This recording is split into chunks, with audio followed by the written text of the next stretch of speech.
We live in a time where the call for equality is louder than ever. End of discrimination of all kinds, gender equality, racial justice, a call for equality across all parts of the world. Today, equality is the most cherished value, and rightly so. But what if we are getting it all wrong? What if we are missing something very fundamental? What if I tell you that gender equality is an oxymoron? When we say gender equality, it implies trying to equalize, trying to balance, or even ignore differences between the genders, which basically means bringing our focus on the differences, acknowledging the differences rather than transcending the differences. Here is a paradox. Materialism fosters inequality. A materialistic culture, a materialistic worldview cultivates and promotes differences, divisions, discrimination. A materialistic world only teaches us that people and things are different. We look around and we perceive only differences. In a world which is diverse, filled with divisions and differences, how can we realize equality? A materialistic worldview robs the very purpose, the very meaning of life. Materialism holds that we are just bags of protoplasm. We are just bundles of molecules randomly coming together. We come from nowhere and we go nowhere. In this worldview, there is no room for equality. In this materialistic world, equality just remains a superficial cry. Therefore, we need to deeply reflect and contemplate, where is this longing for equality coming from? In spite of a world, in spite of this material world being so very diverse and founded, rooted in differences, there is still this longing for equality. The Upanishad, the Isha Upanishad, reveals a secret.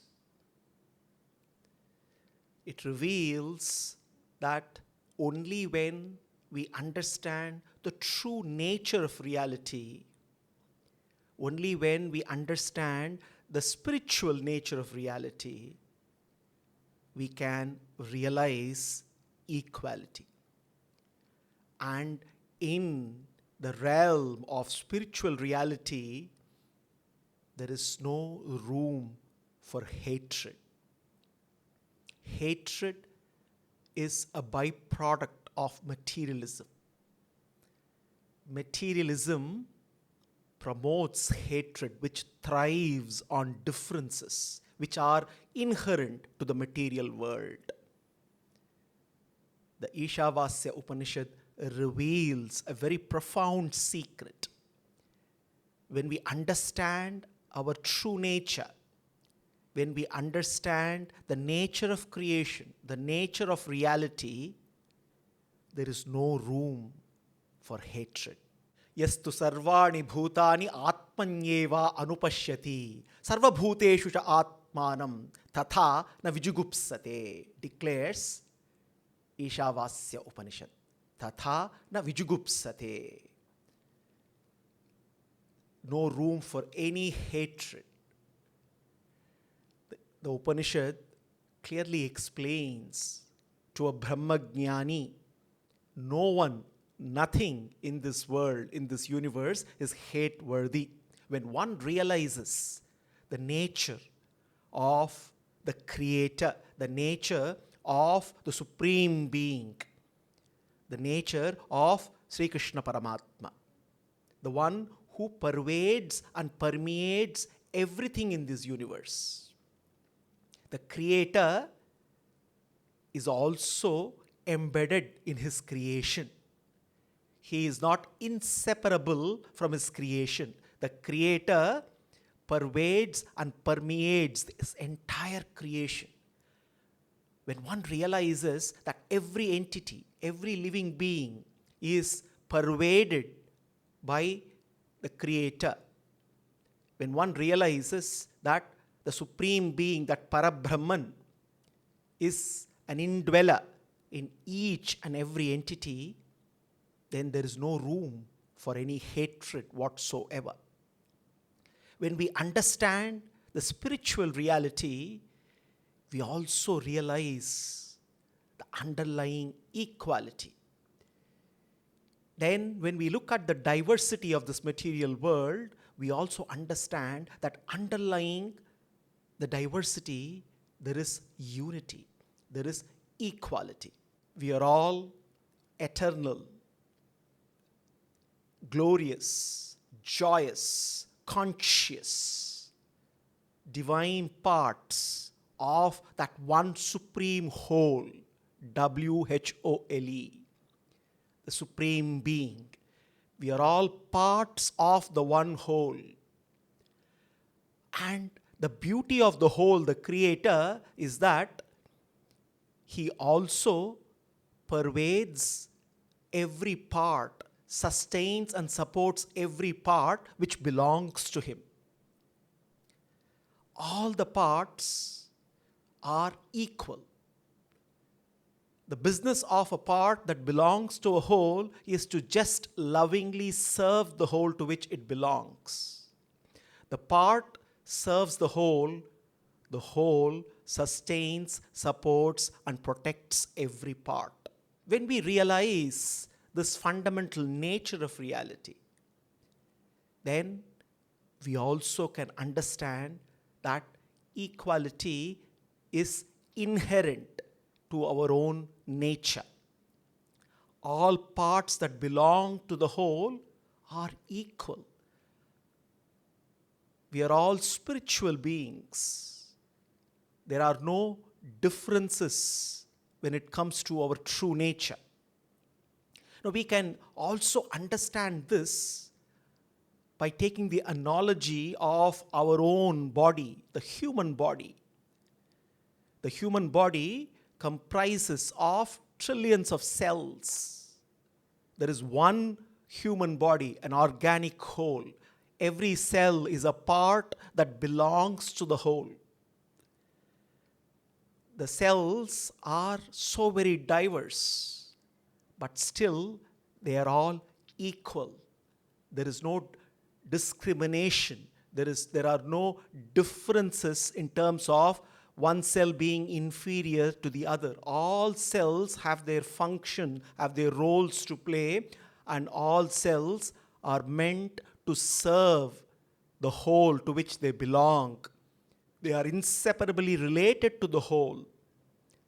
And it is in serving the whole that they realize their purpose, and all the cells recognize they are interconnected, interdependent, and are eventually dependent on the whole. There is no room for hatred whatsoever. When we realize our true nature, we as spiritual beings, as souls who belong to the whole Sri Krishna Paramatma, there is no room for hatred whatsoever. Hatred, we must understand, is more dangerous to us than to those who hurt us. It is like holding a piece of charcoal when someone hurts us. It is like hating them is like holding a piece of charcoal, waiting to hurl the piece of charcoal at the offender. It is we, filled with hatred, who get hurt more.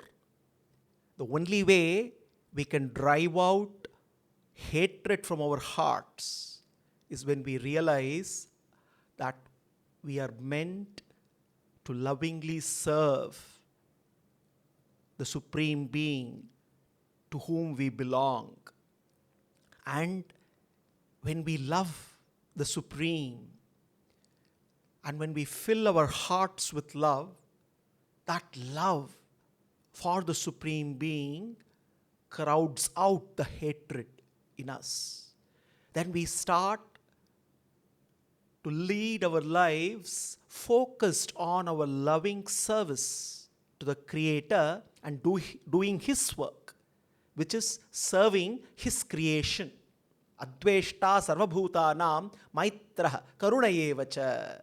The Gita declares, Adveshta sarvabhutanam. No aversion, no hatred, only compassion.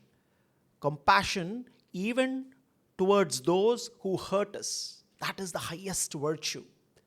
And we can cultivate this highest virtue only when we are rooted in our spirituality. Our longing for equality is rooted in our spirituality. Therefore, when we start to love Krishna, and when we look at every other relationship in alignment with our relationship with Krishna, then our hearts are filled only with love. Others may prey on us, P-R-E-Y. Others may prey on us, but we will continue to only pray for them, P-R-A-Y. When we realize our true nature, when we realize the nature of our relationship with the Paramatma, then our lives become prayerful.